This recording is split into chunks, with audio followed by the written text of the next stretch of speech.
Hi everyone, welcome to my channel. நான் உங்கள் ராகுல். இன்னைக்கு எதை பற்றி பார்க்க போறோம்னா, தெலுங்குல இருந்து தமிழ் டப்பிங் செய்யப்பட்ட 2 தரமான படம் வீக்கெண்டில் பார்க்க ஒர்த்தான படத்தை பற்றி இப்போ நான் சொல்ல போறேன். அதில் முதல் என்ன படம்னு பார்த்தீங்கன்னா, கோர்ட் ஸ்டேட் வர்சஸ் நோபடி அந்த படத்தை பற்றி பார்க்க போறோம்.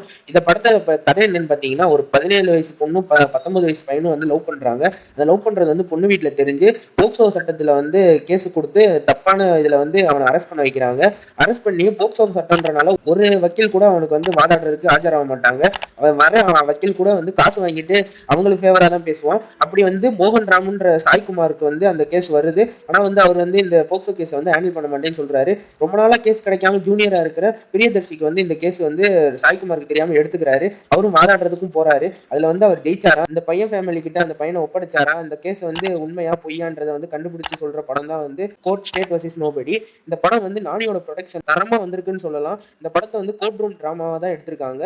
இந்த படத்துல வந்து ஒவ்வொரு சீனும் வந்து அப்படி ஆப்டா இருக்கும். இப்ப ரீசெண்டா நடக்கிறது மாதிரியே வந்து அந்த கதையை எடுத்திருக்கிறதுனாலதான் டைரக்டர் வந்து இந்த படத்தை தரமா கொடுத்திருக்காருன்னு சொல்லலாம். இதுல வர வந்து சாய்குமாரோட கேரக்டரா இருக்கட்டும், ரோஹிணியோட கேரக்டரா இருக்கட்டும், அந்த மெயின் வில்லனா வர்றது வந்து அடிதடின்னு மட்டும் இல்லாம அவர் வந்து மேனரிசத்திலே வந்து அந்த வில்லத்தன்மையை காமிச்சிருப்பாருன்னு சொல்லுவாங்கல்ல, அதே மாதிரி தான் வந்து இந்த படம் முழுக்க வந்து அவரோட வில்ல எக்ஸ்பிரஷன் வந்து காமிச்சிருப்பாங்க. இந்த படம் வந்து பார்க்க ஒர்த்தான படம்னு சொல்லலாம். நெக்ஸ்ட் எந்த படம்னு பாத்தீங்கன்னா, 35 சின்ன விஷயம் இல்ல, 35 சின்ன விஷயம் இல்லைன்ற படம் வந்து நிவேதா தாமஸ், விஸ்வாக் தேவ் நடிச்சிருப்பாங்க. இதுல வந்து நிவேதா தாமஸ், விஸ்வாக் தேவும் கப்பிள்ஸ். அவங்களுக்கு வந்து 2 பசங்க இருக்காங்க, அருண் வருண்னு. அவதுல வந்து அருண் வந்து என்ன பண்ணுவான்னா வந்து அவனுக்கு வந்து எல்லா சப்ஜெக்ட்லயும் பாஸ் ஆகும், மேக்ஸ்ல மட்டும் அவனால பாஸ் ஆக முடியாது. இதுலயும் பிரியதர்ஷி வந்து மேக்ஸ் வாத்தியாரா வருவாரு. அவரும் வந்து மேக்ஸ் சொல்லி கொடுப்பாரு. ஃபண்டமெண்டல்ஸ் எல்லாம் வந்து கேட்டா மேக்ஸுக்கே தப்பு அப்படின்னு சொல்லி கொடுப்பாரு. ஆனா வந்து அவனுக்கு வந்து மேக்ஸ்ல நிறைய டவுட்ஸ் இருக்கும். அதெல்லாம் வந்து அவனால கேட்க முடியாது. கடைசியில அவன் வந்து மேக்ஸ்ல வந்து பாஸ் ஆனானா அப்படின்றத இந்த படத்தோட கதை. அதுக்காண்டி அவன் எடுக்கிற ஸ்டெப்ஸும் அந்த வீட்டுல நடக்கிற ரகலைகளும் அவன் ஃபேஸ் பண்ற ப்ராப்ளம்ஸ் எல்லாமே வந்து இந்த படத்துல சொல்லியிருப்பாங்க.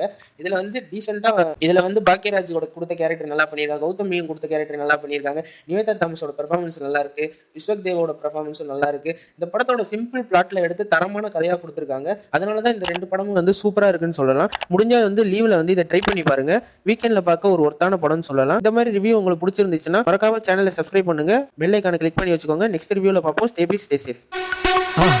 மறக்காம சர்ப்ரைஸ் பண்ணுங்க. தேங்க்யூ.